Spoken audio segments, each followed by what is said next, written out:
Bruno. How are you? Good. Thank you. Good. Okay. Going to talk today about your story back in Brazil and what brought you over here to racing. Okay. Do you have a quick time? Or plenty of time to hear that? We Yeah, do. it's been quite a mission. Um,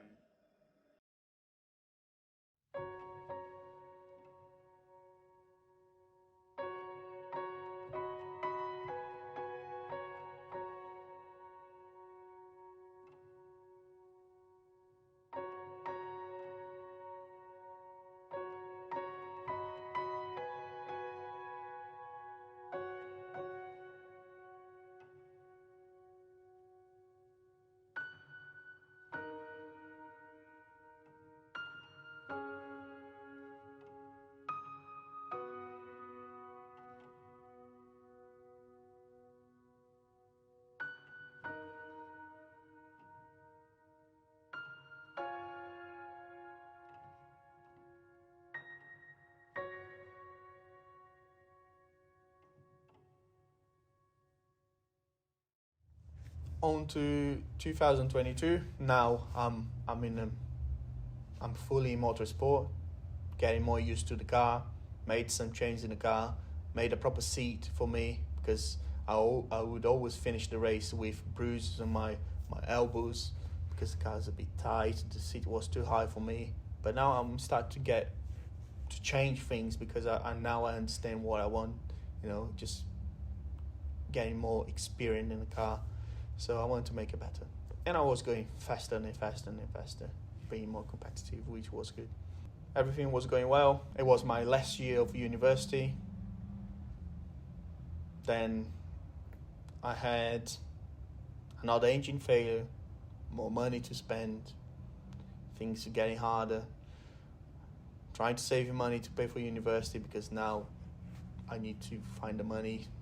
I don't have a deal with anyone to pay my uni. And I was in the middle of doing my dissertation for the university to finish my motorsport engineering course. And what was your dissertation on? I actually did my dissertation on the race car, on a JKS race car. I did some CAD design of the floor based on ground effect and did some studies on it. I got good marks for that. However, halfway through, I was coming back from Oxford with my sister, driving my van in the traffic, and I got a call from Brazil, and it was my aunt. She never calls me, Michele. She never calls me. And of course, when someone never calls me and calls you and suddenly appears, you have the bad feeling, don't you? And she said, Bruno, what are you doing? I said, don't start like this. Go on, what happened? Your uncle had a problem and he went to hospital and said, what? Where is he? How is he? Bruno, he's dead. I don't know if you remember beginning the video, I said that the people that were with me was my dad and my uncle. So I was just destroyed. I was in the set on the A5, actually very close to Silverstone coming through Oxford, and I just had a breakdown driving. I couldn't even get to the lay-by because there was some road work, so much traffic. So I had to drive. I couldn't even see because I was crying so much. My sister was crying next to me. We didn't know what to do. It was so bad, you know. It's just. I felt it was so unfair because my uncle, he had some problems with alcohol, and when I started racing, it was almost like I gave him a purpose. He he wouldn't drink, so he was ready to work on my car. When I left, he went bad again. I'm not saying that he went bad because of me, but for sure I was helping to keep him busy.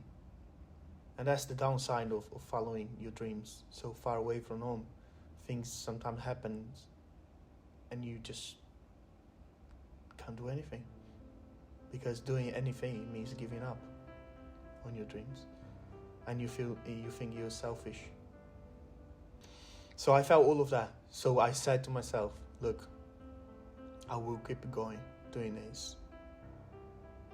Before he died, I always said to myself, I'll keep going with this, because one day I'll bring him and my dad to watch me race in the UK, because they loved it.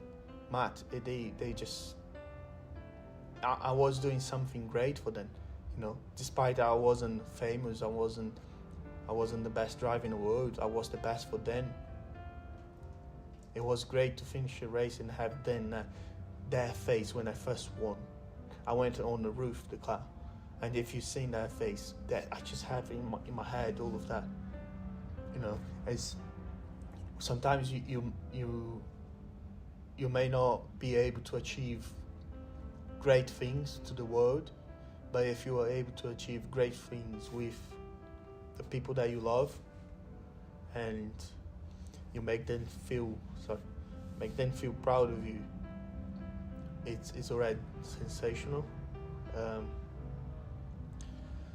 And when I felt all of that about him, and I was told that he died, I was just like, what's the point? Because I'm just about to finish. I'm just about to finish my graduation, and I'll be able to do something about it, because I'll have some money to bring them. I was almost too selfish to think, could not he die after? I'm so close. So close. Yeah, and you may believe that people when die, they can keep watching you, they're still proud of you. And I sort of believe that. But nothing like having the person with you, is it? So then I start racing with his name on the car. And I kept going because I still got my father, so I still can do half of the job, you know. And one of them, when people die, you tend to honor them with their names, but we forget to honor them when they are alive. So I put my dad's name on the car too, because yeah, he should know how happy I am for what he did at the beginning, and he still do. It's important to note at this point that you haven't. I hadn't seen my family for 3 years because of COVID. You know, I just kept going, and they get older and things happen and you lose people and you still can't go there. So, and now what is the first thing you think is, what was this all about? Why did I leave? Why did I do all of this? He was so proud of me, you know, but the last time he watched me racing, it was in Brazil. If I knew that was the last time, imagine what I could have done. But I didn't. But there's another lesson there.